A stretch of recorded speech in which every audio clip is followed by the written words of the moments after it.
యేసుక్రీస్తు నామములో అందరికీ వందనాలు. 2వ రాజులు 20 అధ్యాయము 5వ వాక్యము.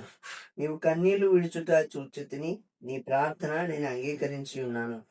యథార్థ హృదయంతో హిజ్కియా గారు చేసిన ప్రార్థన, ఆయన కన్నీటి ప్రార్థన దేవుడు ఆలకించి ఆ మరణకరమైన రోగాన్ని తొలగించి 15 సంవత్సరాల ఆయుష్కాలమునిచ్చిన దేవుడు ఈరోజు ఎందరితో మాట్లాడుతున్న మాట, యథార్థ హృదయంతో నీవు ప్రార్థిస్తున్న ప్రార్థన, నీవు కన్నీళ్లు విడ్చుచూ చేస్తున్న ప్రార్థన ఆయన విన్నారని, అంగీకరించారని మిమ్మల్ని బలపరుస్తున్నారు.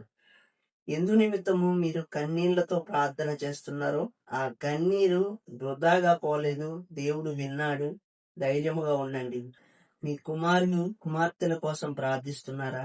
కుటుంబంలో సమాధానం కోసం ప్రార్థిస్తున్నారా? కుటుంబ రక్షణ కొరకు కన్నీళ్లతో ప్రార్థిస్తున్నారా?